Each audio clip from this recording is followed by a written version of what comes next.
So today we're going to be talking about the economy, politics, race, and colorism. Okay. So I am honored to be here today with Mr. Marlon Weems. Okay.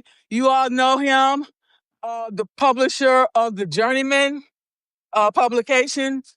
So, sir, you want to introduce yourselves and tell us um, your journey and how you made it to Sure. Substack. So, I have been asked on occasion because I know the name of my newsletter is a little unusual, but people who follow sports probably have heard the term journeyman. And what it refers to is an athlete that has been around the league on different teams and had some success, because they're either in the NFL or the NBA or whatever. So they're at the high level.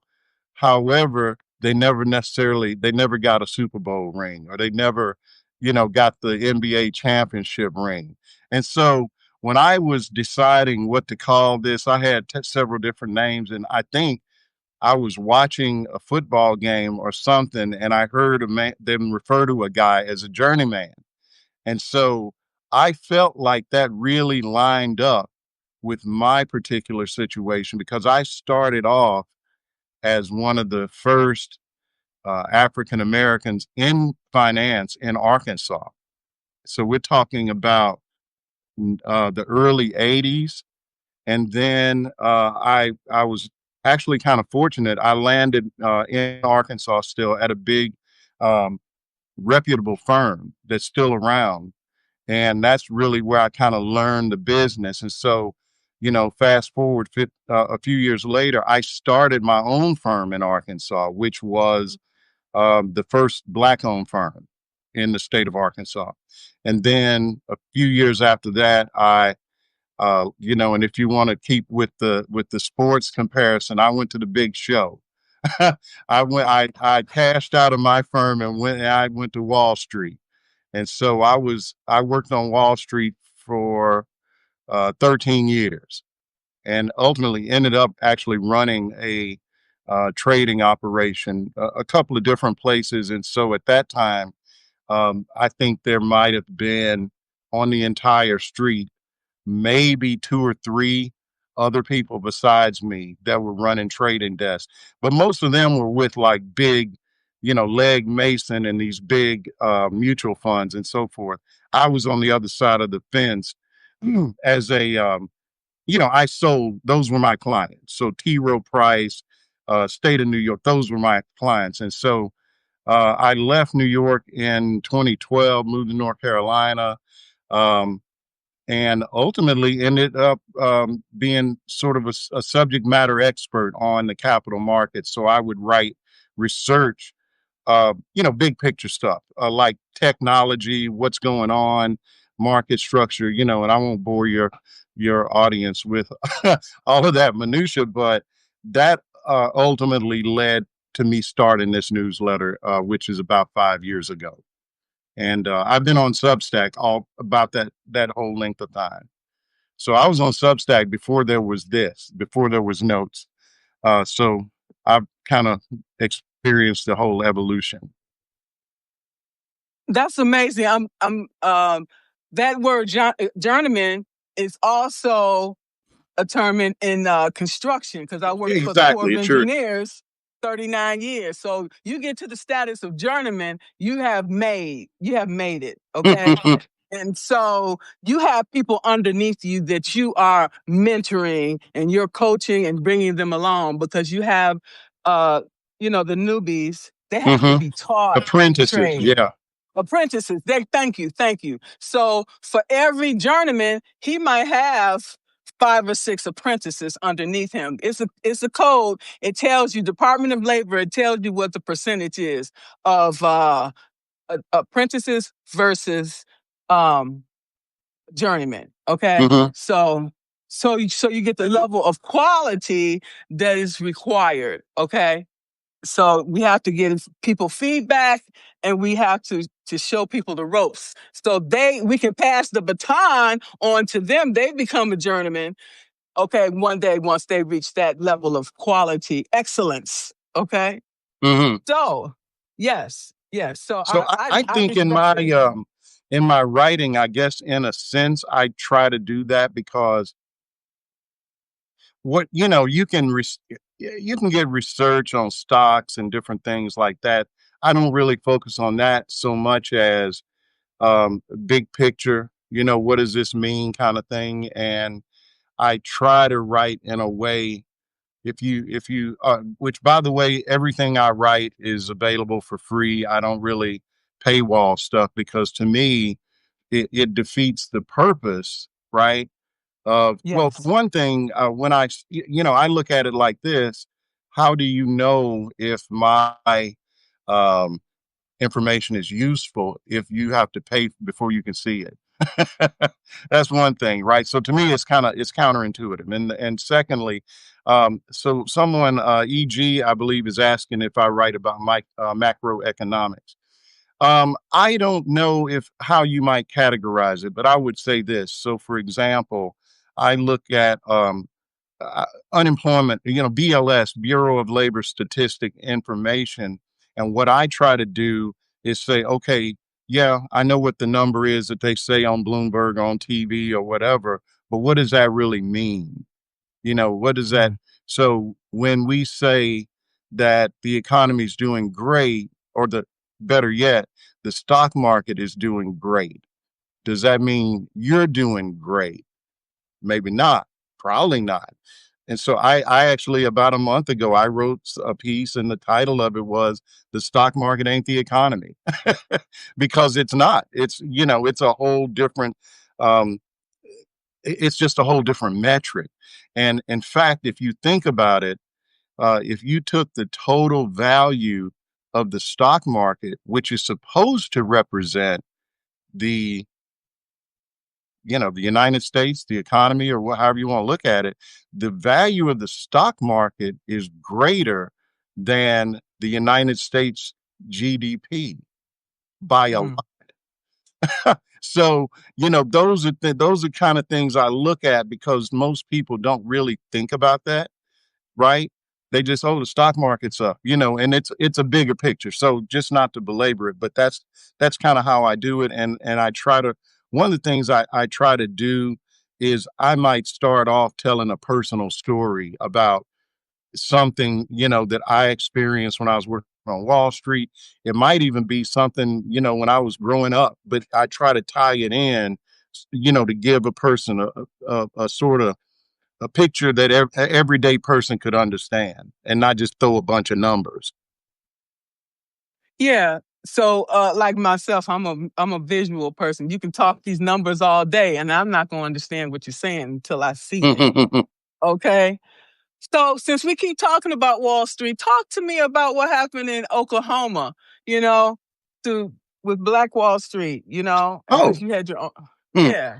So, I mean, this is, I think, a story most people know is that, and it's interesting to me because a lot of times you hear people um, make what I consider either an ill-informed or kind of low-key racist comment, like, well, if black people would just, you know, work harder or pull themselves up or do this, you see this, that, and the other.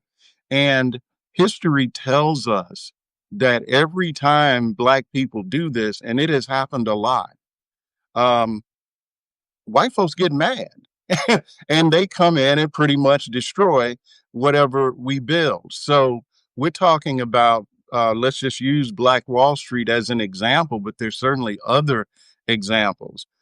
Black Wall Street, as I understand it, and we're talking about, I believe was it the Greenwood area of right outside of Tulsa, sort of like a black enclave, and they had, doctors, lawyers, movie theaters, everything that you might imagine in regular society, but it was for black folks. And the reason they did that was because, black people, this is in the early 20s, if my memory serves. Black people were excluded from interacting and enjoying these things with white folks. So they built their own. And, of course, as I said earlier, um, white folks, there's always some catalyst. Some black kid said something to a white woman, and that was the excuse to burn down the whole town. And that actually something similar happened in Arkansas, which is where I'm from. And I wrote about this a few years ago. You're probably familiar with the Red Summer in the early 1900s. This is after World War One.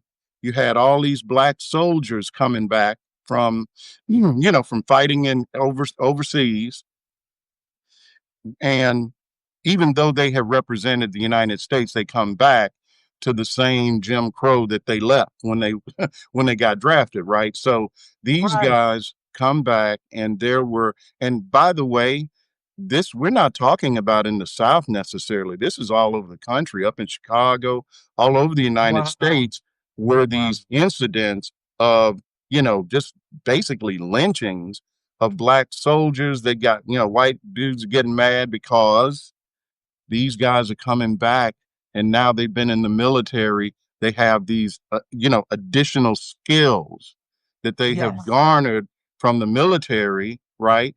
And they're coming back, and they're officers, maybe lieutenants or whatever, in their uniforms. And so you have a situation where these unskilled laborers are looking at this and they're just not having it. And so you have just violence all over the country.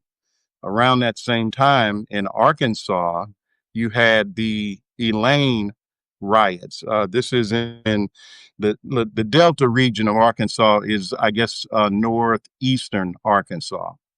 So towards Memphis, if you look at a map. And that was driven again by employment issues. You had a bunch or a group of black tenant farmers and other, agricultural guys, and they were going to form a union or going to join a union. White folks not having it. And so there you go. And closer to where I am now, I'm in North Carolina, and I'll just wrap with this. And this is actually something that's timely because it is being celebrated right now. This month, a series of events, which we're talking about the Wilmington Massacre or the Wilmington Coup. And the reason coup is key is because this particular event, which happened in 1898, is the only time that a successful overthrow of um, an elected government in the United States happened in Wilmington, North Carolina in 1898. And what you have in that case is a little different than the other ones I mentioned because um, this is on the back or the aftermath of the fall of Reconstruction.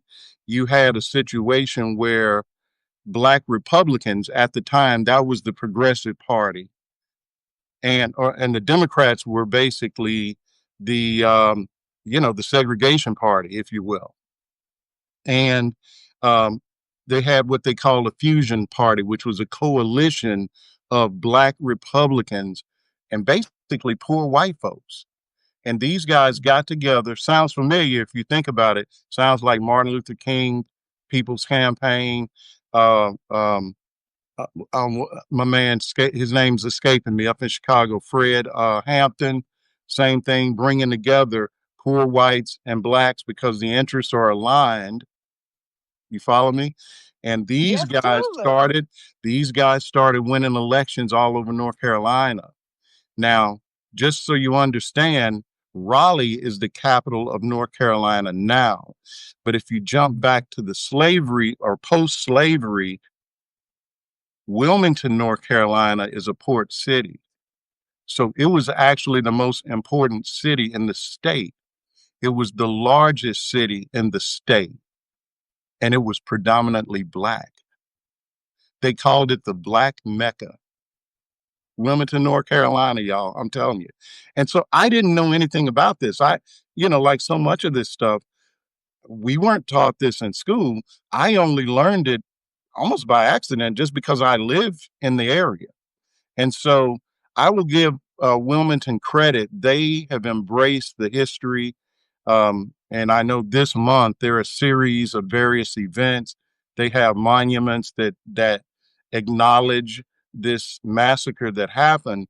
And there are some studies that I have looked at, and I've written about this a couple of times, where Wilmington was almost 80% Black. Today, 13% Black. Because what they did was go. This is going to sound so familiar, and I'll shut up because I can go on about this. But no, what happened in Wilmington was white Democrats decided the upcoming election in 1898, they were going to get rid of what they call Negro domination, because you had Black police officers, the head of the customs authority in Wilmington, because it was a port city, was Black, had a Black newspaper, all this stuff. And they basically had what they called the White People's Rights Campaign. And the newspapers were printing all kind of propaganda. They've since apologized. I want to say it's like the Courier, one of the biggest newspapers in Wilmington, still exists. They've apologized. And so here's where it gets interesting. They had a paramilitary group called the Red Shirts. Basically, the Proud Boys before they were the Proud Boys. And they were going into the election. They were going around Wilmington, shooting in churches, shooting in people's homes in Black areas. And so by the time the election rolled around, Black folks scared to vote. And they won anyway. And these guys basically went to the mayor, put a gun to his head. He's a white guy, and told the newspaper guy, y'all got till sundown, get out of town or you're dead. And they took over the government. And the president at the time would not send the National Guard in to help, didn't do anything. The governor didn't do anything. And so, yeah, they overthrew the entire elected government of Wilmington, and white folks took over. So there. I know you didn't ask for all that, but, I can get going. Sorry. No. These things is good to know, okay? To see how far we've come. And so, with the union coming into place, we had to fight for that. And we have seen that has become a thing of the past. Because like all of these plants now, they came in with right to work, and that means there's no union. Well, the story with right to work.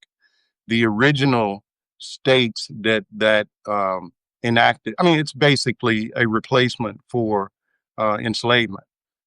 It is a mechanism to keep from paying people market wages. And the initial states that adopted that, the right to work laws, were former Confederacy states.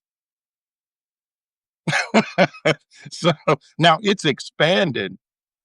And now I think almost exclusively you find it in what we call red states or Republican-run states.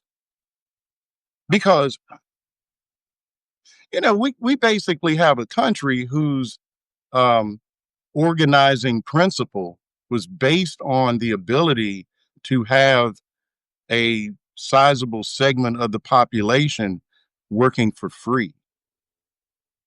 Otherwise, America would never, that is what caused America to become a global power, is that its main export, which was cotton, basically was raised for no money. They basically, all that plantation owners had to do was buy the cotton. The people picking the cotton weren't even considered human, right? So they were categorized just in the same way as a cattle rancher categorizes his steers and cows so they could borrow against their enslaved workers. They could insure these people. So if, one works and has a stroke and dies, they actually get reimbursed because they got insurance on that person. So yeah, it's hard. It's tough to really conceptualize how, because look, you and I, you see what we look like. We were not intended to be part of the equation. I mean, we can laugh about it a little bit now, but it's almost laughing to keep from crying, right? Yeah, exactly. And they did us just like they do the cow. So, they give you the brand. So if you run away, oh, this one is ours. Yeah. Okay. Yes. I just, I sing, Roots, all of that. And yeah. like, oh my God, we should be so grateful. Okay. I think, Go ahead. I think a lot of the anxiety that we see from many white people, and that they want to just sort of eliminate or erase. We don't talk about DEI. We don't want these history books. You can't be reading The Bluest Eye. You can't read, I Know Why the Cage Bird sings. I think a lot of that is driven by a fear that uh, um, if we ever accumulated the kind of power that they have had by default, that we might do to them what was done to us. Right. That's guilt. That's guilt. Okay. Let's call it what it is. Okay. Yeah. So the thing of it is, we were not allowed to read anything. They didn't want us to have any knowledge to know anything to keep us where we are, to keep us in servitude. Okay. So then we find some things to read at night. We have to hide it. Okay. Because they find out, so. Someone just points out, just in the chat, that some of the most vicious overseers were Uncle Tom black men, and they reference Clarence Thomas. There's certainly something to that. I mean, just the entire mechanism was built around making us, convincing us that we had no value without them, right? And it's, it ties in with Christianity, and I'm not an expert on this stuff. I just read a lot about it, and I know some things because, as we were talking about before we went live, I grew up in Arkansas in the last years of Jim Crow. So I didn't go to school with white people until I was in junior high school. And this was bus? Oh yeah, yeah. Now, for a bit, when I lived in Little Rock, and then I moved to a more rural town, and I could actually walk to school, but it was really like the biggest school in town, 600 kids, and it had just integrated all of the neighborhood schools into one big school. But even then, and we're talking about 1970, I mean, we had color TV. It's not that long ago. And so, even then, after we integrated the town that I lived in, there were many just places that were still segregated. I mean, I remember there was like a segregated cleaners, like people who just would not do business with black folks. You walk in there and they look at you like, what do you want? Were you crazy? So. Well, but you could walk in the front door, not the back door. You just knew not to walk in because it was known that, oh yeah, there were two boys clubs. We're talking about Pine Bluff, Arkansas. I don't know if folks around. I heard of it. I mean, it at the time was the second largest city. So Little Rock was the largest and Pine Bluff was second largest. And they had, it was because of military presence. There was the, what they call the Pine Bluff Arsenal. And they, did like all weapon stuff, like nerve gas and really dangerous stuff. Right. But they had 2 boys clubs, and when I first moved there, I thought one of them was referred to as the White Boys Club. I thought it was somebody's last name, because the other one had somebody's last name. No, it was the White Boys Club because it was for white boys. And we rolled up in there. My dad was thinking about filing a lawsuit. And so, we went into this place, and all our little classmates are playing ping pong, and they got really nice stuff and got a basketball court, just like a boys club supposed to have, right?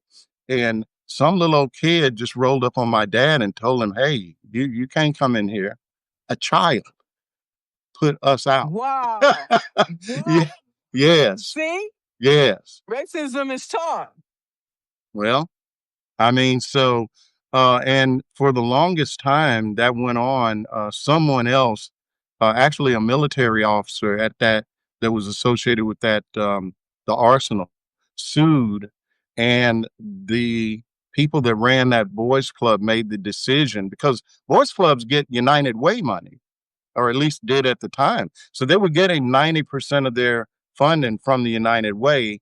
So the courts ruled, look, if you're getting this money from the United Way, you can't be segregated. You know what they did? They said, fine, we won't take the money. We'll stay segregated. And they raised the money. They raised the money, and the city, folks, citizens of Pine Bluff, kept that boys club segregated. They quit calling it a boys club, started calling it something else. And yeah, there you go. America. It is what it is. America. Make America great again. Okay.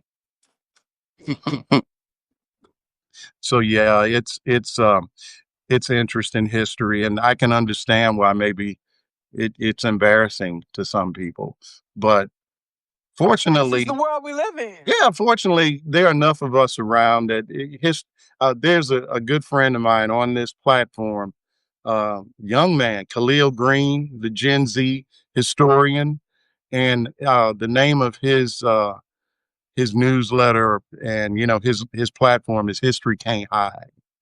It's one of my favorites because he's on top of it. He's a Yale grad, and I think he has on YouTube a streaming show, and he's just breaking down the history.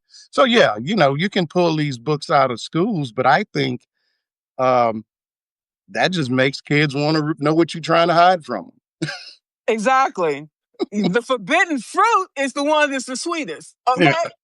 Everybody know that. Indeed. So talk to us a little bit about colorism, because we talked about it a little bit yesterday, but we want to look at it from your perspective. Oh boy. We don't talk about that now.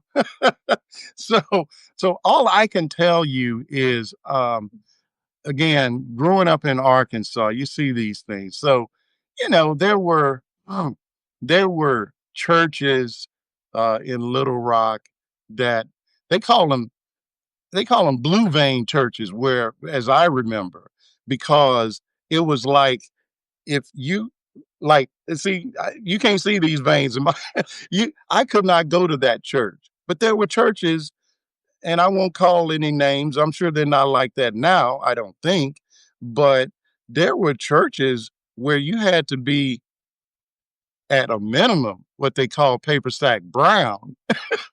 Okay. It's funny now, right? But I'm serious. Old folks, ooh, that girl, she got good hair. You had to have good hair, be at least paper sack brown, preferably high yellow.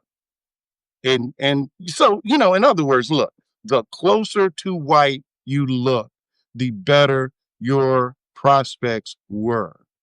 Okay. And it's that simple. And this is just, I have had my grandmother, her father was biracial. My grandmother was born in 1898. Her father was half black, half white. So I'll let y'all figure that out. So she was one of 3 sisters and a brother. or two sisters and a brother. Her two sisters, if they walked in the room right now, you wouldn't really take them for black people because they had blue eyes. Well, genetics is funny, right? And so they had blue eyes. She was darker, had straight hair, but she appeared more, if anything, um, maybe Indian or something, not exactly black. Um, but so you just, and they all moved up north. The ones, so I have cousins that do not look like me in any way. They don't appear to be black people. But of course they are, because you got that one drop rule, right? And they got more than one drop. It's just the genetics when you start and you go back, well, why they look like this? Why does my grandmother have a biracial daddy? We're talking about slavery, most likely some rape involved, and so on. Exactly. Yeah. So yeah, those are things that we don't really talk about as much, and I suspect a lot of it still um, exists, maybe in different ways. But you would see, and growing up, my dad would talk to us about this, mother too, just certain schools that black people, we're talking about HBCUs, pardon me, that favored the more um, black folks with a closer to a white appearance. I'm trying to be diplomatic. And, so that was something that was in throughout black culture, right? And you just assume the white looking black doctor, maybe he's supposed to be better because look at him. He must know something, right? Yeah. It's like he was born with a silver spoon in his mouth. Well, and these folks could pass. And so it's complicated. Yeah, so person like me and you, I have to work 10 times harder. Okay. Yeah, I guess. Look, I today you still see it. And I think you probably, hmm, if you talk about the um, black hair care, black, products, makeup, these kind of things. I think maybe there's still some carryover in some of that. I look at some of the commercials I see, and I'm talking about now we're getting outside of just black culture. I look at commercials where, Fortune 500 businesses got a commercial on TV, and it's a black guy that's blackety black, and the wife, you're like, is she black? And then the kids, and you're looking at this and you're just going, well, that kid can't be the product of this. And so they're messaging what they perceive to be beauty. They're Beauty is in the eye of the messaging, beholder. okay, advertising, in terms of what is considered black beauty, there's certainly, even back in the day, Ebony magazine, well, you're seeing Lena Horne on the cover of Ebony. And so that is, and nothing against Lena Horne. She's a beautiful woman, or she was. But you see what I'm saying? You would not see for a long time a really black woman on the cover of even black magazines. You just didn't. So, you know. It is what it is. I remember, with the Academy Awards, with Mamie, she played the maid. She Oh yeah. won Oh a yeah. Gone with the supporting Wind. actress. Gone with the Wind. Yeah. Oh, I'm like, oh goodness. Okay, we I'm come a trying to long way. recall her name and it's escaping me. I'm old, y'all. But yeah, she couldn't even come on stage and collect her Oscar. Wow. It's bad enough the character she played was really just a stereotypical mammy, but she played it and won an Oscar. And Okay. yeah, She set the tone for the rest. Hattie McDaniel. Thank you, Vantage Point. Thank you. Hattie McDaniel. That's a story. And I just read Absolutely. that who was it? Clark Gable. I mean, there was Mhm. actually a little bit of a thing because they weren't going to let her. Because I think that year the Academy Awards were in Georgia, and they weren't even going to allow Miss McDaniel in the venue. Okay. And so there was some, I guess what we might call rigmarole about about this because I'll have to dig that article up. I actually read something about that a while back. So, Yeah. American history is something else. I used to didn't like history. I used to think it was boring, but that's the most magnificent subject of all because history will repeat Ooh. itself, and if we look back, we can see that. Someone just mentioned imitation of life. Wow. Oh yes, yes, That's I that love that. that is so interesting. That movie for the time that it came out is really a shocker. That it just, whew, it's one of those movies. It's been on my short list because I'm somewhat of a cinephile. I love watching movies. I kind of like the gangster genre. I mean, you can see like my shirt is the Godfather. I really like gangster movies, but I also like good movies. And a lot of the really good movies happen to be old movies, and that's one that is just something because there's the sort of the crescendo of the story is the mother's funeral, and seem like Mahalia Jackson is singing at the funeral, and it's like, oh man, wow. So And yeah, it's something. that's why I always say that I want my flowers while I live. She cried all those tears, but it wasn't genuine because she didn't love her mother at all. Oh, I think Okay? it She was didn't. guilt because she knew what she had done to this woman. For those who don't know, so the and I won't spoil the movie, but essentially this woman was friends with a white family, and you correct me if I'm off on this. And her mother was very dark skinned, but she could pass as white, the daughter. And so the the friend's mother, like she became famous, actress or something, and she took these people along with her. And the mother, the black mother, basically was her best friend, but she was in the role of a maid. And the daughter just sort of disowned the mom because if that's her mom, then she can't be white, which is she's passing for white. And so this is a movie from what, the 50s? I mean, that Perhaps. someone was bold enough to tell that story at that time and not get censored is I would love to know the backstory. I don't know it, but it's so out of the norm in terms of the movies that were being made at the time. And it has it's held up. Imitation of life. Yeah, that's why I always honor my mother and my father. You know what I'm saying? I Mhm. don't care. You're supposed to do that, I don't care. I will just to add on to that point, I often, it's easy with everything that's going on right now. Um, oh, it's easy to say, oh, I just give up and just really be depressed. And there's a lot to be upset about. But at the same time, I just think about my grandparents, my parents, like, marched. We were talking about imitation of life, Jackie.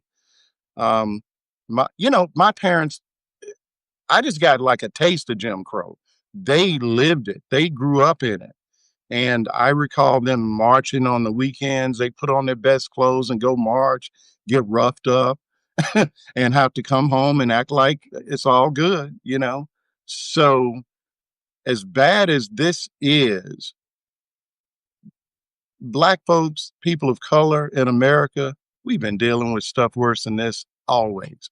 So that's why I won't say confident, but I'm hopeful that we can get past where we are right now.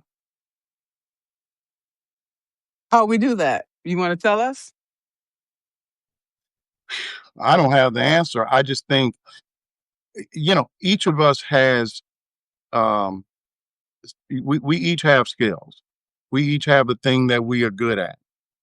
Mine is, writing a little bit and running my mouth a lot. so, so each one of us, we all have tools that work for us.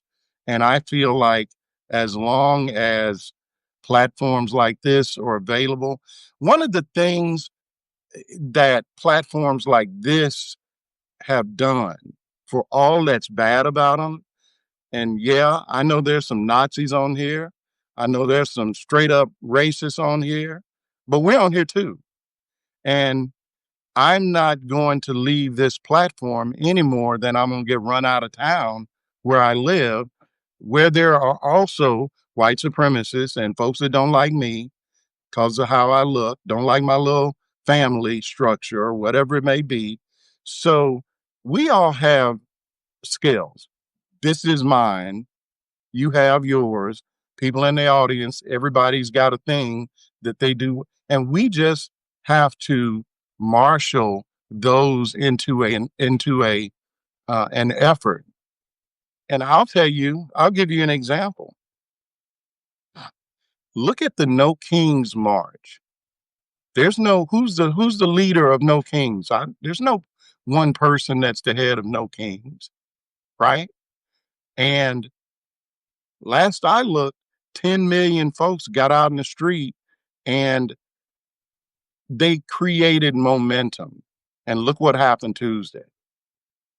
It's really, I used to hear people say, oh yeah, well, those folks got out there, but that don't mean they gonna vote. Well, I guess that's possibly true. However, from all indications, and I'm not saying it was just because of No Kings, but I would argue that that energy was a contributing factor to the wave that we saw on Tuesday.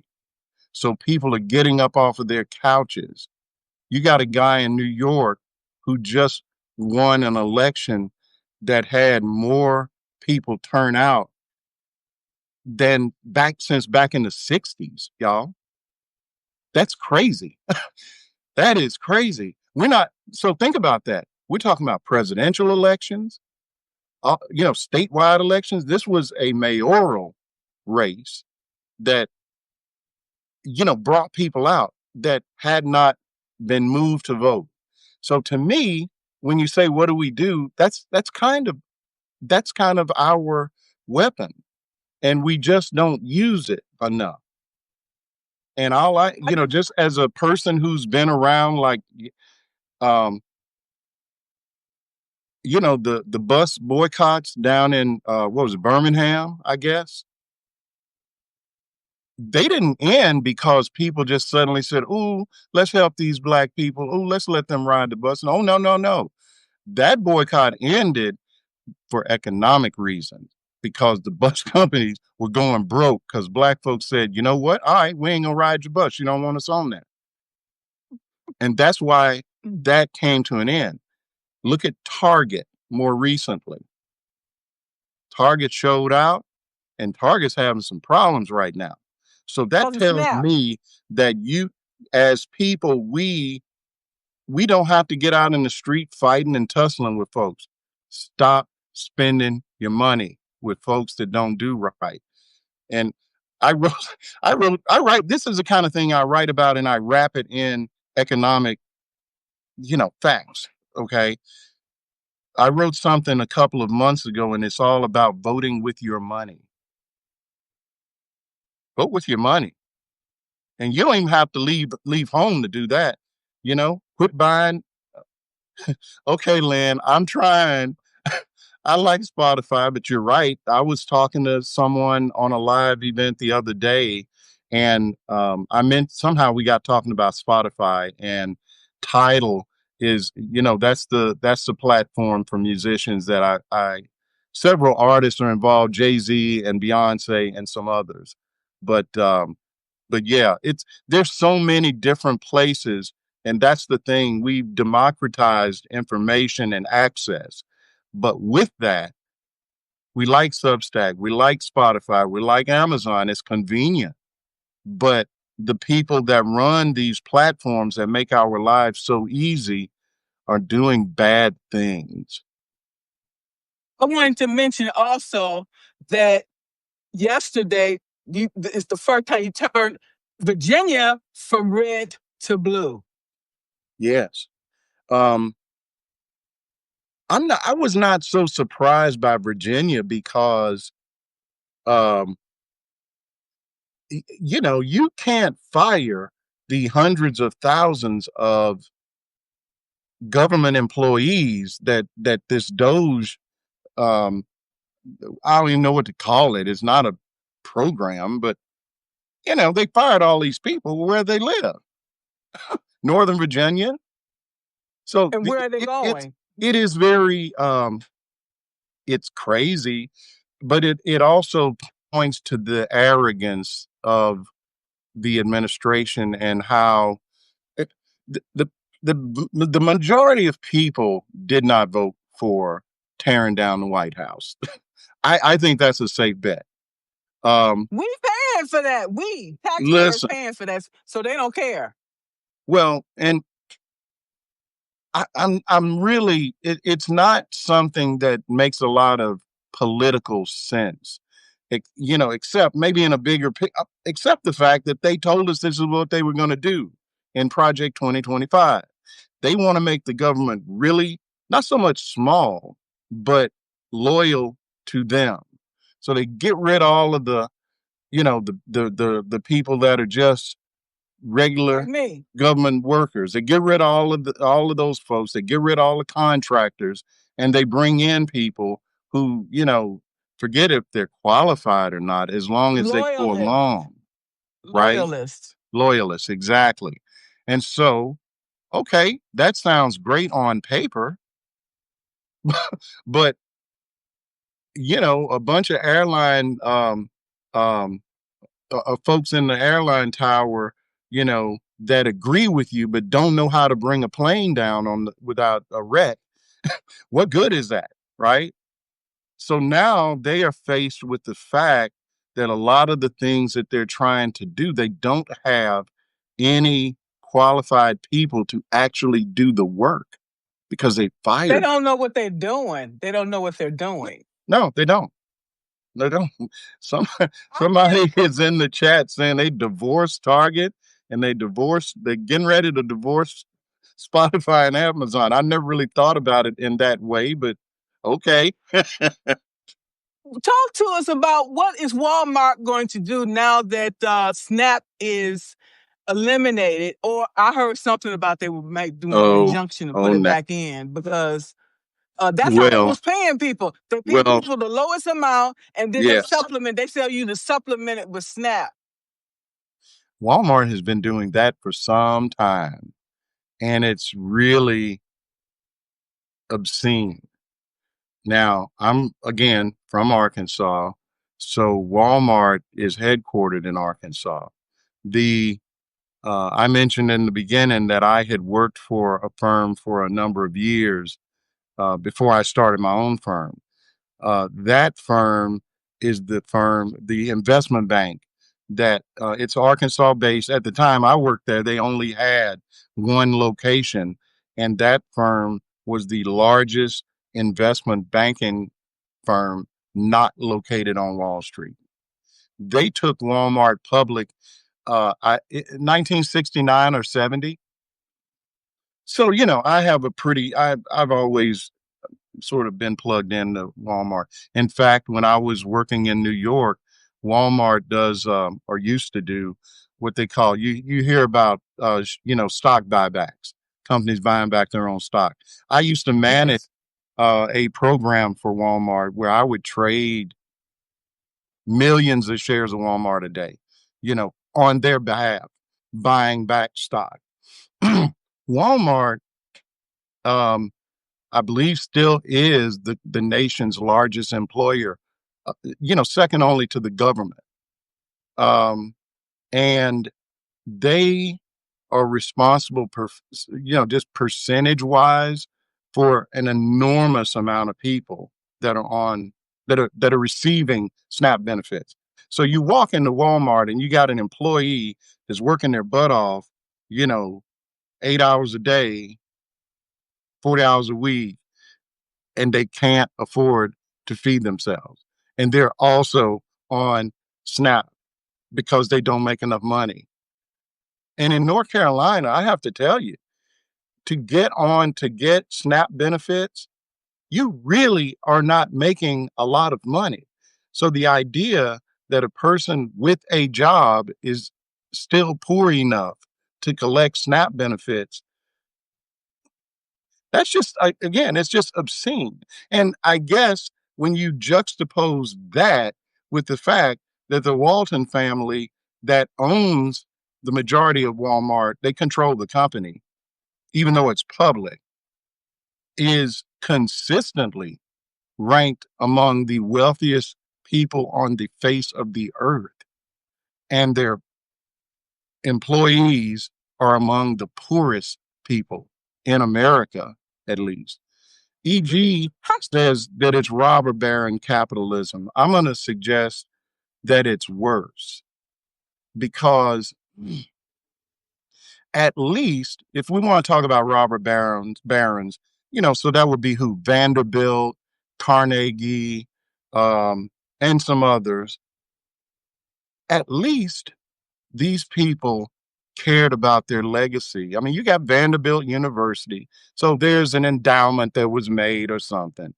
But we got some folks now that are more interested in building a rocket ship than making sure their employees can eat.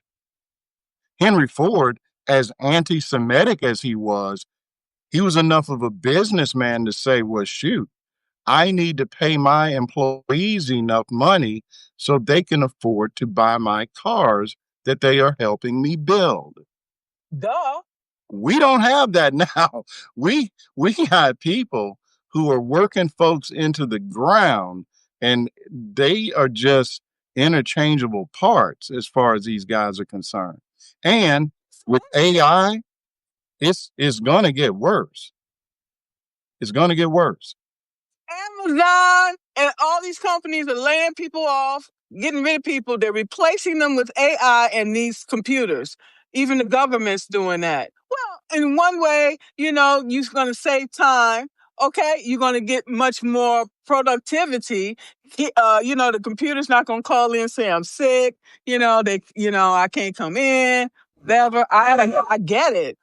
As a business owner, I can't afford to pay nobody either.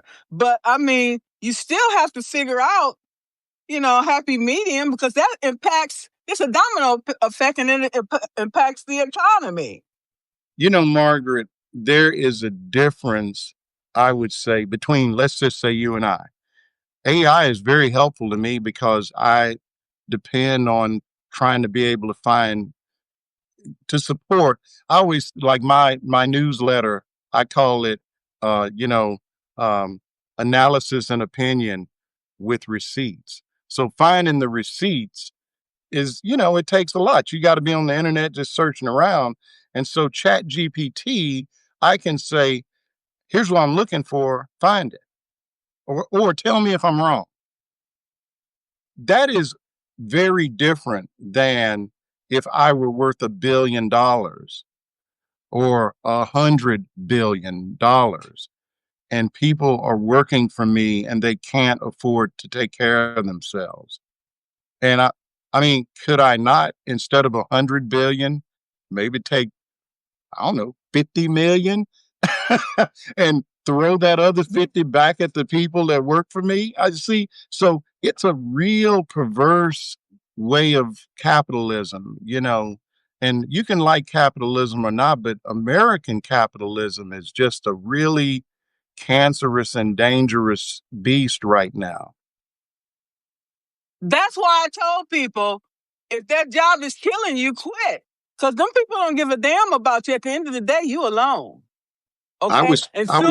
Soon as you drop dead, they done put somebody else a new in one. place. I was talking to my wife just like yesterday, This is something that bothers me, and this is from 15 years ago.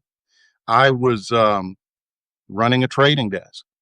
I was handling the stock buyback for Microsoft. It was a client of mine. And we had a vacation planned, and you never would know when when they would want to do it, right?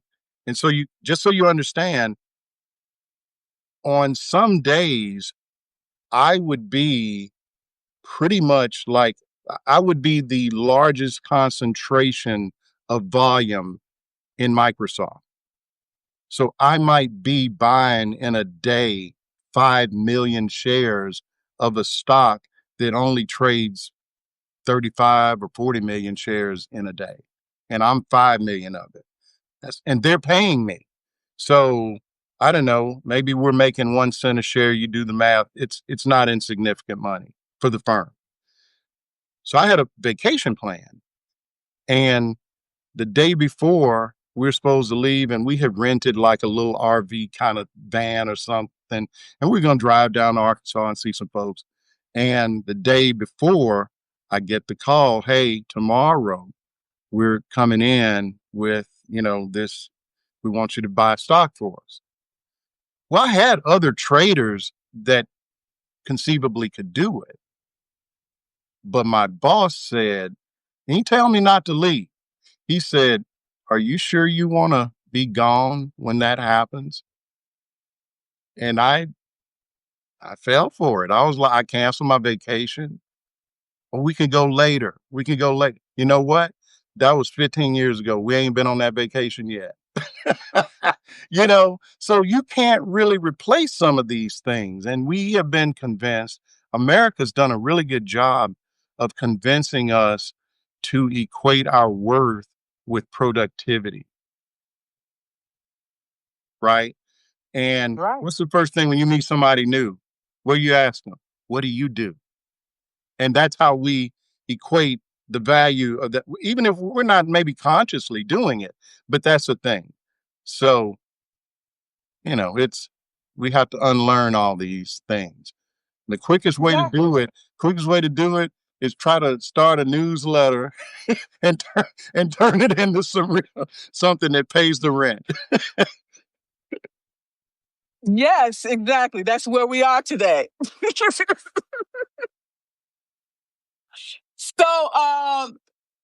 So political decisions drive economy reality. Is that a fair statement? Political decisions, they can.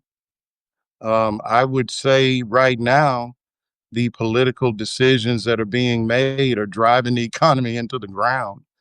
When you look at these tariffs, y'all. Let's talk about that. Let's talk Oh about boy. it. Yes. It's probably the most ignorant thing I've ever seen anybody do. I don't I don't understand it. Why would somebody want to do that? Manipulate the market? Well, there's certainly a lot of that going on. I mean, there are other ways to do it. I mean, he's also manipulating the cryptocurrency market, but nobody is going out of business because of it. This is just, there's just some people you can't convince them that they don't know what they're talking about. And you look at guys like the Treasury Secretary, Scott Bessent. Well, this guy knows better. Okay. I'll just, and I know you probably are ready to close, but I would just say this. Yesterday, they were in front of the Supreme Court, the lawyers for the Trump administration. And, the Supreme Court is about to rule probably by the end of the year, before the holidays, I would guess, because it's on an expedited schedule. And so the subject or the topic is whether the president can even do what he's doing with tariffs. It appears to be illegal, but that ain't never stopped him. So I listened to it. I mean, the arguments, different attorneys making their arguments, And the Supreme Court, I mean, and the Supreme Court, we can't depend on them for a lot, but they were just kind of like, this don't make no sense, right? Because and here's where I think they screwed up. They meaning Trump. For months, they have been saying that the revenue from tariffs are going to help offset the cost of this big bill that they passed. They have been talking about how these tariffs are generating, hundreds of millions of dollars in income for the government. And the Supreme Court said, well, that's a tax. Okay. And now so Trump's people were in court trying to argue that this was just regulation. It wasn't a tax. But the problem that they have now is they are on record as saying this is money that the government is raising that is going into the government coffers. Well, that, ladies and gentlemen, is a tax. So they're having a problem. And I suspect, it looks like Neil Gorsuch, Amy Coney Barrett, at least, are not really buying what they're selling. And of course, the three liberals are not. So that's the game. And John Roberts will probably, he has argued this exact thing previously. So I can't imagine him going against his own mate. They do it, but so it appears to me that they're going to rule against Trump. And then we just have to figure out now, it's a mess. What are they going to do? Give all these billions of dollars back? Who knows? I agree, Marco, not Rubio. Anyway, that's where I will leave it. So, does anybody have any questions for Marlon? Oh, Jackie said, like Marianne Williamson said, quoting someone else, this is just bomb time, a time bomb. That it is a time bomb. Yeah, it is. They created this monster, and they have to figure it out. I'll throw one more thing in. Tomorrow is the first Friday of the month. Okay. Tomorrow, on the first Friday of the month, every month since going as far as I can tell, that is when the Bureau of Labor Statistics announces, I think they call it the employment situation report. We call it the unemployment or the jobs number. We're not going to get that tomorrow because the government is closed. I believe it is the first time this has happened since the Bureau of Labor Statistics began releasing economic reports to the public. First time. One other thing, and I know you got to wrap up. Today, we surpassed 1 million job layoffs. 1 million for the first time since the pandemic. Who was president during the pandemic? Oh, same guy. I sense a pattern. The same one is going to send us. The same one going to send out stimulus checks, and then he's going to charge you interest on the money he supposedly gave you. And when he send that check, I'm going to send it back to him. Two things. I don't want it. I see someone says that it may be one of the reasons. I have actually thought about that. One of the reasons they're not rushing to open this government back up is because we have no idea how bad the economy is right now. We have no data. We have these other outside groups that collect data, but no one has the breadth and the manpower to collect economic data like the BLS does. Second thing I see here, you got some smart people in your chat. I mean, now this one person says they think the Supreme Court's going to side with Trump. I really I do don't. too. I listen to them. Now they could totally do an about face, but man, they really convinced me, at least two of the conservatives. Now, Alito, he was just grabbing at straws. I didn't even hear Clarence Thomas say anything. So I figured, where they're going. But Alito, Amy Coney Barrett, especially, John Roberts, the first words out of his mouth when they opened was tariffs are a tax. And if it's a tax, it's the government raising money from the citizens. So this goes back to the Constitution. What did we have the Revolutionary War over? Taxation without representation. It goes all the way back. So these guys are supposed to be, what do they call themselves? Originalists or textualists. And they were talking about this. Like, this is like foundational to the United States. So how can you come in here and tell us this isn't a tax? And the key is, who has the authority to tax the American people? Not the president, the Congress. That's their job. So look, they can do what they want to do. It is one of the few times that I actually believe they are not going to go with Trump on this, because it's just anathema to everything that they believe in. So we'll see. I hope I'm right, because I would love to see what they're going to do next after that. Okay. Does anybody have any questions for Marlon? It's been a very good conversation. I appreciate you inviting me. I appreciate you accepting my invitation. Somebody asked where I was in North Carolina. I would just say I am about 25 or 30 miles north of Wilmington, on an island, in the hinterlands.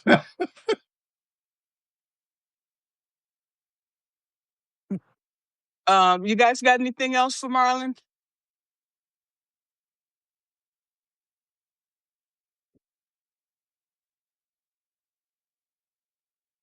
It's been truly a pleasure, Marlon, having you here today. I want to thank you. I really enjoyed it.